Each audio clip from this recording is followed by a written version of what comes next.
Hi and welcome to Sparkle Tart. This month we're looking at recycling, and today I'm going to look at recycling ruined projects. Now I have to start with a warning. This project should never have seen the light of day. There's poor lighting, it turns into a huge mess, and it probably wasn't very well thought out.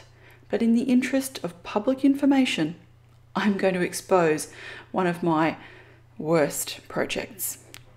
I've started with Versamark, some beautiful purely white embossing powder, a stencil, and some Lindy sprays.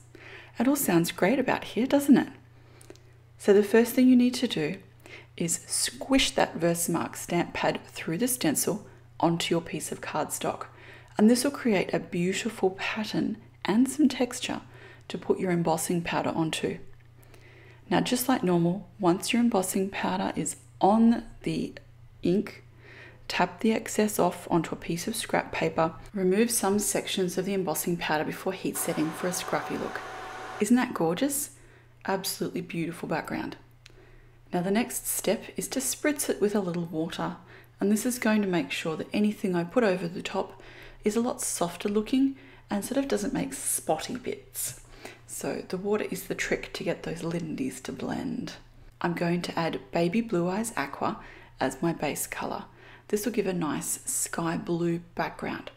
I'm spraying and dripping, and if you're not getting enough drips out of the sprayer nozzle, just take it off and use the tail of the Lindy's spray to add the drips to your project. This is my go-to technique, it works beautifully. Next, I'm adding a little of the Plumeria pink. Now I don't want it to take over, and I know pink and blue are a little challenging sometimes, so I'm just using the tail end of the nozzle here to add some colour. Now next I'm going to darken it up with a little time travel teal. Now this will add a beautiful depth and shimmer to the piece. I love this colour. Now that time travel teal didn't really darken it up enough for me, so I'm going to add some Sandra-Dee Sepia. Now I'm splashing this around and also cheating slightly by using the tail to add it precisely where I want it to go. You can see immediately it's darkened the whole thing up. So any areas now that are a little bit naked, a little bit plain, I'm just adding little accents of colour. And I'm going to finish by adding a little bit of Creme Brulee Cream across the top, just to encourage those colours to blend that little bit more and add a little bit of sparkle and a little bit of shimmer. The Creme Brulee is fantastic for this. Now that it's dry, you can see the amazing shimmer from those Lindy sprays and the fact that the colours have softened and blended from the addition of the Creme Brulee Cream. And this, my friends, is where I ruined the card. I wasn't too upset because the final card turned out better than the one I had planned, but still. For future reference, adhesive rub-ons, do not, let me repeat, do not go over Starburst or any other mica spray without something in between. And by something in between, I mean a workable fixative, a layer of gel medium, something. The mica stops the rub-on from sticking to the card. This looked bad. So there's only one thing to do. Make it into something new. Cut it into pieces.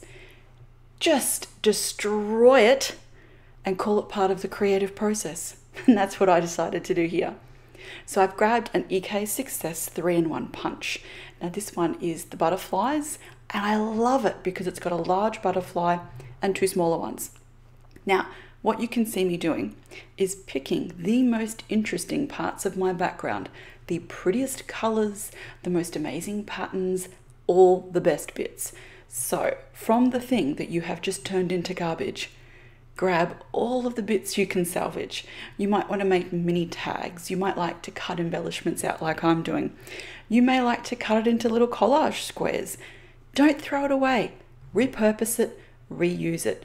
Sometimes the most amazing art comes from things that might have gone in the bin otherwise. So just look at it from a different way.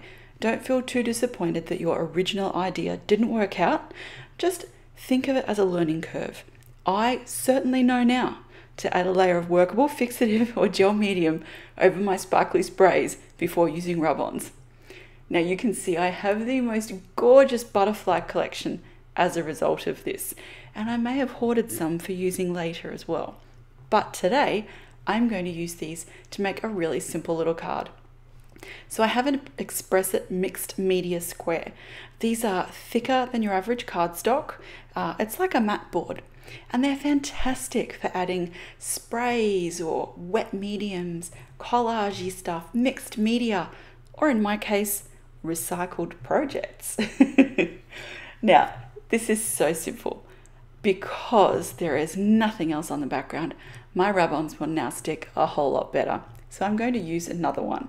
This time I'm going to use a triangle that says Be Beautiful. And I can't wait to get some gold foil on this, because you know me, I love my sparkles. Combine sparkly sprays and a little metallic foil and I am in heaven. So start by adding your sticky rub-on to the background. Make sure you've used a proper applicator and not just your finger, so either a paddle pop stick or a burnishing tool, just to make sure it's made perfect contact with your background. You don't want to have any weird lumps or bumps. Now this is a lot easier than it looks. All you need to do is rub over in little circular motions. Now as you can see here, I'm using my paper folder, also known as a bone scorer. This is a little plastic one.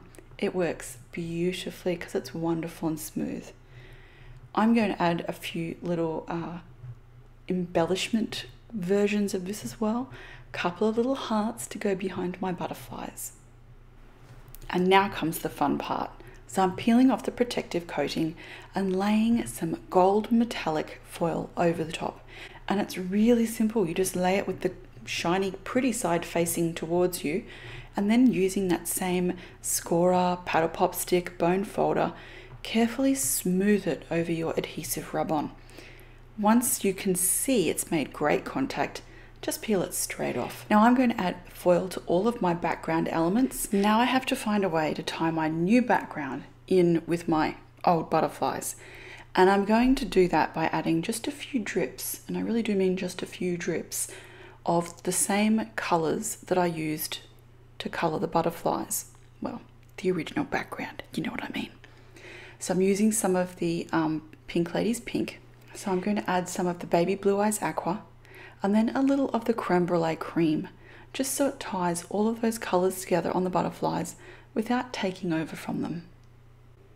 Now I want those same colors there, but I don't want them competing. So what I'm going to do is, before the colors are dry, I'm just going to blot that liquid off with a paper towel. Now you can do this delicately and just take a little, or you can lay the paper towel over your card surface and just blot the whole thing. And this will give you the color, a little of the sparkle, but it won't have the same intensity as the colors on the butterflies. So it'll coordinate, but not take over. And there's not much left to do now, except use a little Glossy Accents to glue the butterflies onto the card. But just so that it's got a little bit more personality, I'm going to bend each of those little butterflies in the middle so it looks like they're flying. I don't want it to be too flat. So once you've got them all bent, use some tweezers just to pick the perfect placement on your card. And I often like to place the butterflies first and then glue them once I'm happy with the position. And your result might look something a little like this. And you would never even know that this wasn't exactly how that was supposed to look in the first place. So whenever anything goes wrong, don't despair, don't give up, don't tell yourself that you can't do it or that you're not good enough. Just use what you've been given or accidentally created to make something even better. And I hope you like this idea for what that might be. I'll be back again next week with more. Bye. If you enjoyed this video, I'd love you to give me a like, and if you'd like to see more from Sparkle Tart, subscribe to my YouTube channel. There's a product list below the video in the description, and you can connect with me via YouTube, Facebook, Instagram, Pinterest, Twitter, or Google+. Thank you so much for watching. Bye.